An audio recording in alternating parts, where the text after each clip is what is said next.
E aí galera, beleza? Então, bora estudar calorimetria. Só que agora dentro de calorimetria a gente vai estudar uma observação, na verdade, bastante importante para a resolução de exercícios, que são os sistemas termicamente isolados.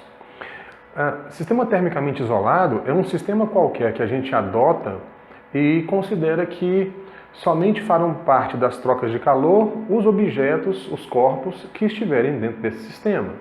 Então, quaisquer corpos que a gente eleger, que a gente escolher, que farão parte de um sistema termicamente isolado, deverão ser levados em consideração quando a gente estiver estudando as trocas de calor que acontecem entre eles, podendo incluir a atmosfera, o meio ambiente ou não, ou simplesmente os objetos mesmo que estiverem participando da troca de calor. Às vezes, até o calorímetro, ou seja, o recipiente onde as trocas de calor são feitas, eu fiz até uma experiência sobre isso, tem um link que eu vou deixar aqui para vocês olharem lá, assistirem a aula experimental. A gente então usa uma garrafa térmica, que nós chamamos calorímetro, e naquele caso ela faz parte, né, porque é uma situação real, é um experimento que eu desenvolvi, e aí ela faz parte das trocas de calor. Mas nos sistemas ideais, né, que a gente encontra nos exercícios, muitas vezes esse calorímetro é desconsiderado, né? Então eles falam que o calorímetro é ideal ou tem a sua capacidade térmica desprezível. Bom, em qualquer caso, nós vamos escolher qual que é o sistema que nós vamos isolar do ambiente ou até mesmo dentro do ambiente, tratar o ambiente junto e aplicar nesse sistema isolado o princípio da conservação da energia. Então qual é a ideia? Imaginem que a gente tem aqui um recipiente, né? Eu vou colocar aqui semelhante aos exercícios que a gente encontra, e nesse recipiente chamado calorímetro existe uma porção de água, por exemplo. Essa porção de água tem a sua temperatura inicial T1 e é uma quantidade de massa M1. E aqui eu coloquei um outro objeto qualquer que terá uma temperatura T2 e uma massa M2. Então qual é a ideia? Quando a gente insere esse objeto aqui na água, quando a gente passa a considerar esse objeto dentro da água, qualquer que seja ele vai passar a ser um objeto que vai trocar energia, vai trocar calor com essa massa de água. Vamos assumir inicialmente, a título de exemplo, que a temperatura T1 da água seja maior que a temperatura T2 do objeto. Então a água vai configurar no nosso sistema a fonte quente, é ela que vai ceder calor. E o objeto que está ali será a fonte fria, ele que vai receber calor. Então a gente tem uma transferência de calor indo da água para o objeto. Então a gente tem aqui uma quantidade de calor que vai passar do objeto quente para o objeto frio. Aplicando o princípio da conservação da energia, ou seja, se a energia não pode ser criada nem destruída, ela vai ser transferida apenas do corpo quente para o corpo frio. Se a gente somar todas as quantidades de calor desse sistema isolado, essa soma tem que ser igual a zero. Então, traduzindo esse conceito, né, ou melhor, esse enunciado do princípio da conservação dentro do sistema termicamente isolado, a gente pode escrever o seguinte: a soma das quantidades de calor do sistema isolado tem que ser sempre igual a zero. Agora, como é que a gente vai operacionalizar esse princípio? Vamos fazer o seguinte, vamos estabelecer o seguinte critério. Calor cedido, claro, pelas fontes quentes, o calor cedido nós vamos considerar que é um calor positivo, um calor negativo. O objeto que cedeu o calor vai perder energia, então a gente vai adotar o sinal negativo para essa quantidade de calor. Vai ficar menos que. E o calor recebido, como o objeto vai receber essa energia, a gente vai adotar o sinal positivo para essa quantidade de calor. Então vai ser um calor positivo. É claro que se nós temos então uma fonte quente que vai ceder calor, uma quantidade de calor menos que, e uma fonte fria que vai receber esse calor, então vai ser positivo, essa soma vai ter que ser sempre igual a zero.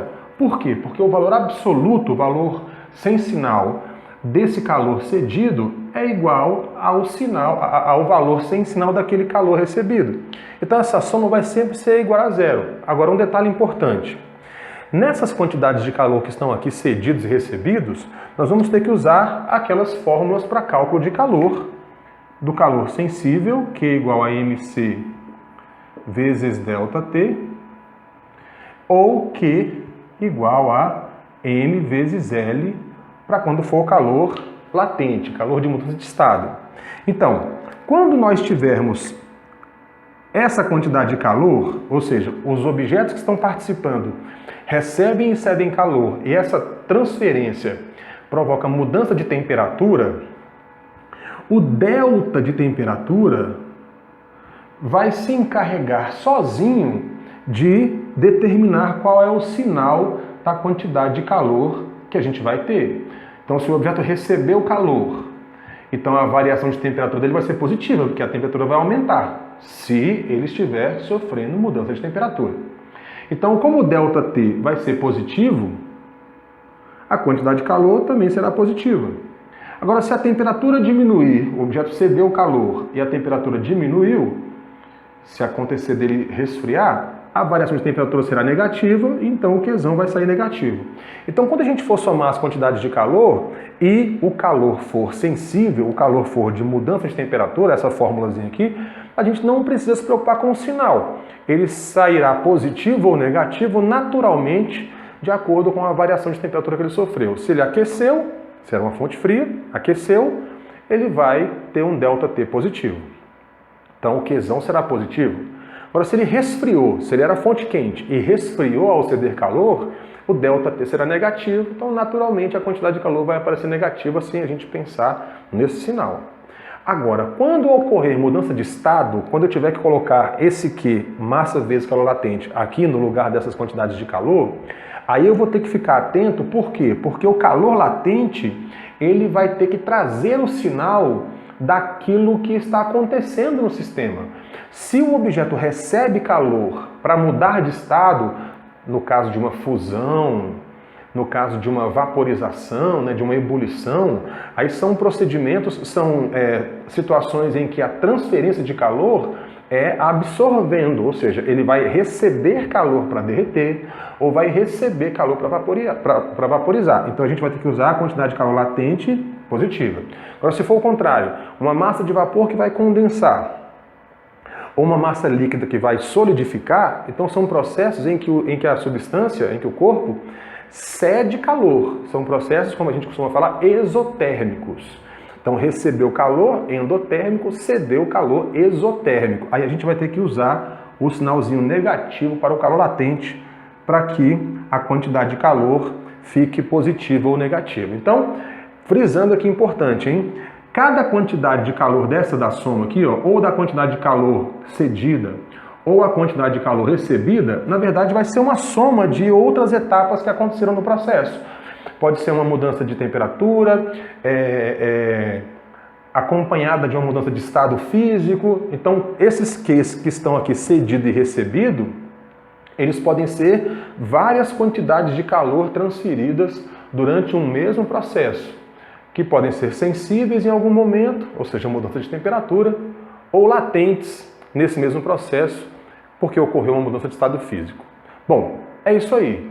Esse é o princípio da conservação da energia aplicado aos sistemas térmicos isolados, e essa resolução vai ficar bem simplesinha, não é difícil fazer isso, quando a gente for resolver os exercícios e aplicar o princípio da conservação na situação prática da listinha de exercícios que a gente tem aí. Então, acessem o blog lá, baixem a lista de exercícios, resolvam e mandem as dúvidas se por acaso acontecer de ficar alguma questão difícil, alguma questão que vocês não compreendam, beleza? Muito obrigado, valeu. Ó, bora estudar, hein, galera?